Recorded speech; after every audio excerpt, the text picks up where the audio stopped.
Welcome to new TV Telugu. ఇప్పుడు AP top 10 చూద్దాం. నంద్యాల జిల్లా సీతారాంపురం గ్రామంలో హత్య ఘటనలో మృతి చెందిన సుబ్బారాయుడు కుటుంబ సభ్యులను పరామర్శించేందుకు మాజీ సీఎం జగన్మోహన్ రెడ్డి రానున్నారు.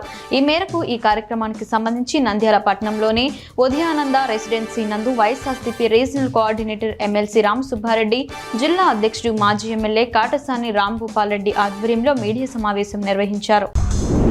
ఎన్డీఏ కూటమి అధికారంలోకి వచ్చాక రాష్ట్ర వ్యాప్తంగా చేస్తున్న దాడులు, అరాచకాలకు అనపర్తి నియోజకవర్గం పరాకాష్ఠంగా మారిందని రాజనగరం మాజీ ఎమ్మెల్యే జక్కంపూడి రాజు అన్నారు. బెక్కవోలు మండలం ఇళ్లపల్లిలో గ్రామ సర్పంచి లొల్ల భద్రాన్ని మాజీ ఎమ్మెల్యే సూర్యనారాయణ రెడ్డి, వైసీపీ నేత డాక్టర్ గూడూరు శ్రీనివాస్తో కలిసి ఆయన పరామర్శించారు. ఈ కార్యక్రమంలో పలువురు నాయకులు పాల్గొన్నారు. రాష్ట్ర రోడ్లు భవనాల శాఖ మంత్రి బీసీ జనార్దన్ రెడ్డి చొరవతో కొలిమిగుండ్ల మండలం ఉమ్మాయిపల్లె గ్రామ విద్యార్థులకు బస్సు సౌకర్యం అందుబాటులోకి వచ్చింది. టీడీపీ నాయకులు ఐవి పక్కీరారెడ్డి, బాలిరెడ్డి, జయలక్ష్మిరెడ్డిలు ఉమ్మాయిపల్లె నుంచి పెన్నా స్కూల్ కు వెళ్లే విద్యార్థి బస్సును ప్రారంభించారు. బస్సు కోసం మంత్రి బీసీ సంప్రదించగా వెంటనే ఆర్టీసీ అధికారులతో మాట్లాడి సమస్య పరిష్కరించారన్నారు. నర్సీపట్నం తహసీల్దార్ కార్యాలయంలో ఈ పంటపై రెవెన్యూ సిబ్బందితో సమావేశం ఏర్పాటు చేశారు. డిప్యూటీ తహసీల్దార్ శ్యామ్ మాట్లాడుతూ గ్రామ సభలు ఏర్పాటు చేసి రైతులు పండిస్తున్న పంట వివరాలను అడిగి తెలుసుకున్నారు.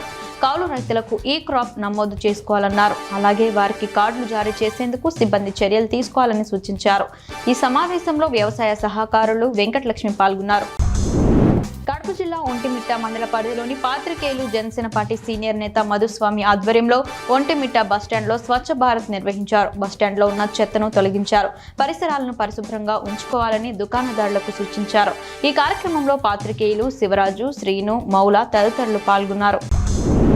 స్వాతంత్ర దినోత్సవ వేడుకలను పురస్కరించుకుని ఈ నెల 9 నుంచి 15 వరకు అధికారులు ప్రజలు దేశభక్తి భావాన్ని పెంచే విధంగా ప్రచార కార్యక్రమాలు నిర్వహించాలని కలెక్టర్ ప్రశాంతి సూచించారు. రాజమండ్రిలోని కలెక్టరేట్ నుంచి జిల్లాలోని మండల స్థాయి అధికారులతో వీడియో కాన్ఫరెన్స్ నిర్వహించారు.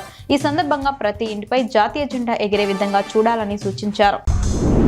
ప్రజల చేత ఎన్నుకోబడిన ప్రజాప్రతినిధులైనటువంటి సర్పంచ్లకు రాజ్యాంగం కల్పించిన హక్కులను కాపాడాలని ఎంపీపీ పైలా దేవదాస్ రెడ్డి కోరారు. కంచిలి మండల పరిషత్ కార్యాలయ సమావేశ మందిరంలో ప్రారంభమైన శిక్షణ కార్యక్రమానికి ముఖ్య అతిథిగా పాల్గొని మాట్లాడారు. AP Panchayati Raj act 1994, SWPC sheds, LED lights వంటి అంశాలపై ఎంపీడీఓ వి నీరజ, ఈఓ PRD ఈ రాంబాబు అవగాహన కల్పించారు. జంగారెడ్డిగూడెం మండలం చక్రదేవరపల్లి ఎంపీపీ స్కూల్ నందు స్కూల్ మేనేజ్మెంట్ కమిటీ ఎన్నికలు జరిగాయి. ఎన్నికల్లో పాఠశాల విద్యా కమిటీ చైర్మన్ గా తట్టుకొల్ల సునీత, వైస్ చైర్మన్ గా కాజా అంజిబాబు మరియు కార్యవర్గం ఏకగ్రీవంగా ఎన్నికయ్యారు. ఈ సందర్భంగా గ్రామ పంచాయతీ సర్పంచ్ మరియు మండల తెలుగుదేశం పార్టీ అధ్యక్షుడు సాయిల సత్యనారాయణ నూతన కమిటీ సభ్యులను అభినందించారు. నర్సీపట్నం మున్సిపాలిటీ బలిఘట్టం ఎస్సీ కాలనీలో గృహ నిర్మాణం చేస్తున్న దళిత మహిళలను ఇబ్బందులకు గురి చేసిన సచివాలయం సిబ్బందిపై చర్యలు తీసుకోవాలని మాల మహాసేన అధ్యక్షుడు చైతన్య డిమాండ్ చేశారు. నర్సీపట్నంలో మాట్లాడుతూ ఇదే అంశంపై ఆర్డీఓకు, మున్సిపల్ కమిషనర్కు గతంలో వినతి పత్రం అందజేశామన్నారు.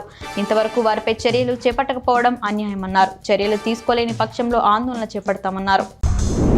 నర్సీపట్నం మున్సిపాలిటీకి మంచినీటిని సరఫరా చేసే పంపులను శుభ్రం చేసే కార్యక్రమాన్ని మున్సిపల్ ఇంజనీరింగ్ అధికారులు చేపట్టారు. Municipal commissioner Ravibabu, municipal engineer Ravi పనులను పర్యవేక్షించారు.